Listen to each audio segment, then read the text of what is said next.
প্রিয় দর্শক, আমি শ্রুতি খান আসছি আপনাদের সঙ্গে একটু কথা বলার জন্য। আপনারা খেয়াল করেছেন ডক্টর ইউনূস ৮ তারিখের আগস্ট মাসে ক্ষমতা নেওয়ার পর থেকে বিভিন্নভাবে দেশের বাইরে যেখানে যাচ্ছেন সেখানেই পাকিস্তানের প্রধানমন্ত্রীর সাথে দেখা করে তিনি খুব আনন্দের সাথে সময়টা উপভোগ করছেন।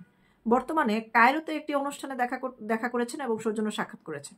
সেই মিটিংয়ে তিনি বাংলাদেশের সাথে ১৯৭১ সালের কিছু ঝামেলা নিয়ে আকার ইঙ্গিতে কথা বলেছেন, যেটি খবরের মাধ্যমেও সেভাবে প্রকাশ করা হয়নি যে আসলে মূল কি কি বিষয় তিনি কথা বলেছেন। তবে আমরা ধরে নিতে পারি ১৯৭১ সালে মহান মুক্তিযুদ্ধের সময় বাংলাদেশে যে গণহত্যা হয়েছিল, বাংলাদেশের সাথে যে পাকিস্তান যে বাংলাদেশের সমস্ত তলাবিহীন ঝুড়ি করে নিয়ে গিয়েছিল, বাংলাদেশের অর্থ সম্পদের দিক থেকে বাংলাদেশকে একদম তলাবিহীন ঝুড়ি করেছিল, গণহত্যার দিক থেকে ৩০ লক্ষ মানুষকে হত্যা করেছিল এবং প্রকৃতিগতভাবে প্রকৃতির যে ক্ষতি করেছে, অর্থনৈতিক ক্ষতি করেছে, মানবতার অবক্ষয় করেছে, সমস্ত কিছু মিলিয়ে পাকিস্তানের সাথে বাংলাদেশের ঝামেলা মিটিয়ে নেওয়ার চেষ্টা করেছে সম্ভবত।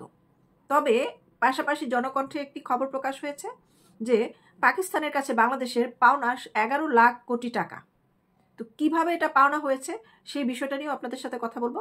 কিন্তু আমাদের বাংলাদেশের যারা ৭১-এর স্বাধীনতার পক্ষে, ৭১-এর স্বাধীনতার চেতনার পক্ষে, তারা প্রত্যেকেই চান পাকিস্তান আমাদের সেই সময় যে অপূরণীয় ক্ষতি করেছে সেই ক্ষতিপূরণগুলো আমাদেরকে দিয়ে দেওয়া হোক এবং জনসম্মুখে করজোড়ে আমাদের কাছে ক্ষমা চাক যে আমরা ৭১ সালে বাংলাদেশের সাথে যে মানবতা বিরোধী কাজ করেছি এবং যে নারকীয় তাণ্ডব চালিয়েছি সেটার জন্য আমরা দুঃখিত, লজ্জিত, অনুতপ্ত।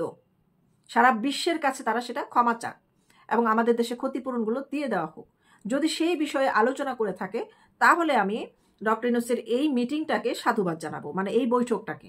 এবং তিনি যদি এই ক্ষতিপূরণগুলো, আমাদের বাংলাদেশের ক্ষতিপূরণগুলো, আমাদের পাওনাগুলো ফিরিয়ে আনতে সক্ষম হয় তাহলে আমি বলবো যে ওনার ক্ষমতা নেওয়ার পর থেকে